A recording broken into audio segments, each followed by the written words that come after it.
Hello दोस्तों, मैं हूं आपका दोस्त चंदू बासा और आप देख रहे हैं चंदू टॉक शो। आज हमारे साथ स्टूडियो में मौजूद हैं पोस्ट मास्टर जी। तो पोस्ट मास्टर जी, चंदू टॉक शो में आपका स्वागत है और आपको अंतर्राष्ट्रीय डाक दिवस एवं पिन कोड सप्ताह की अग्रिम बधाई। धन्यवाद चंदू। मास्टर जी, अंतर्राष्ट्रीय डाक दिवस की शुरुआत कैसे हुई?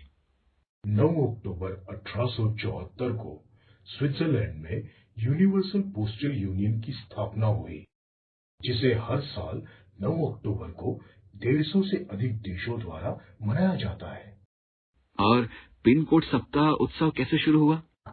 लोग चिट्ठी लिखते थे पर पिन कोड नहीं लिखते थे, शायद उन्हें पता ना हो। पिन कोड के महत्व के बारे में संदेश फैलाने के लिए प्रत्येक वर्ष 15 जनवरी से 21 जनवरी तक पिन कोड सप्ताह आयोजित किया जाता है। भारतीय पोस्ट के बारे में कुछ बताएं मास्टर जी। भारतीय डाक को 3 युगों में विभाजित किया जा सकता है: आजादी से पहले, आजादी के बाद और दूरसंचार क्रांति के बाद भी। आजादी से पहले अंग्रेजों ने उनके पत्रों को प्राथमिकता दी। दूरसंचार क्रांति के बाद पत्रों का युग समाप्त हो गया, जो आजादी के बाद लोगों के करीब था। अब पोस्ट कार्ड इतिहास का हिस्सा बन गए हैं। आपकी इस बारे में क्या राय है? हाँ, आपके हाथ के हथेली में मोबाइल फोन ने दुनिया को करीब ला दिया है, पोस्ट कार्ड को दूर कर दिया है। अब आज के जमाने में सुबह सुबह लोग मोबाइल फोन में मैसेज भेजते हैं, सेकंडों में एक खास खबर पूरी दुनिया में घूमती है। तो ये बात बीतों दिनों में कैसी थी? पुराने जमाने में केवल चिट्ठियां ही समाचार और गपशप को प्रसारित करती थी। यदि कोई अपने संबंधियों को कुछ बताना चाहता है या किसी त्योहार पर आमंत्रित करना चाहता है, तो संचार का एकमात्र तरीका पत्र ही था। किसी भी संदेश को एक गांव से दूसरे गांव में स्थानांतरित करने के लिए पत्र ही एकमात्र विकल्प था। सारे ग्रामीण बेसब्री से पत्रों का इंतजार करने के आदी थे। अगर किसी को पत्र मिलते हैं तो वे बहुत खुश होते थे और वे उसे अलमारी में रख देते थे। व्यक्तिगत पत्र, पोस्ट कार्ड और अंतर्देशीय पत्रों के युग के बाद से आखिर क्या बदल गया है? व्यक्तिगत पत्र, पोस्ट कार्ड, अंतर्देशीय पत्र कार्ड दूरसंचार क्रांति से क्षतिग्रस्त हो गए, लेकिन व्यावसायिक मेल में वृद्धि हुई। आ जाता है आपका झोला भारी है, आखिर क्यों? क्योंकि ये सिर्फ एक थैला नहीं है, इसमें जीवन है। बैग में पत्रों के रूप में सभी दुख, खुशी, चिंताएं, आशाएं हैं, सब कुछ है, इसलिए बैग भारी है। मास्टर जी, त्योहार के दौरान क्या आपके पास काम का भारी बोझ रहता है? एक जमाने में दिवाली पर ज्यादातर ग्रीटिंग कार्ड भेजे जाते थे, अब नहीं है, लेकिन राखियां ज्यादातर भेजी जाती है। पहले आपका कार्य अनुभव कैसा था? पहले जमाने में गर्मी का मौसम हो या बरसात का मौसम, दूर दराज गांवों तक घर घर साइकिल से जाते थे।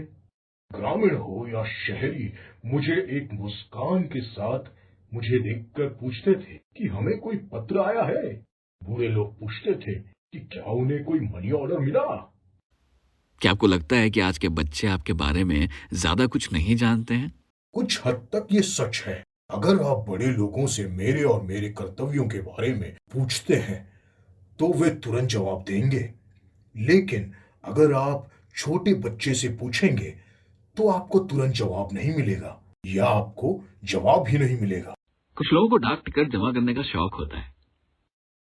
हाँ, बहुत से लोगों को डाक टिकट जमा करने की आदत होती है, लेकिन हो सकता है कि वर्तमान पीढ़ी में उनके लिए ऐसा जुनून ना हो। भारत का डाक नेटवर्क दुनिया का सबसे बड़ा डाक नेटवर्क है। आप इस बारे में कैसा महसूस कर रहे हैं? मुझे दुनिया के सबसे बड़े डाक नेटवर्क का हिस्सा होने पर बहुत गर्व है। भारत को 23 डाक मंडलों में विभाजित किया गया है, जिनमें से प्रत्येक को आगे क्षेत्रों में विभाजित किया गया है। दुनिया के सबसे बड़े डाक नेटवर्क के बारे में गर्व की बात यह है कि ये एक महामारी के दौरान एक जीवन रक्षक बन गया। जब पूरा भारत लॉकडाउन में चला गया तो हमने लाल डाक वैन में प्रमुख शहरों और राज्यों तक बीच आवश्यक दवाएं, कोविड-19 परीक्षण किट, मास्क और वेंटिलेटर आदि वितरित किए।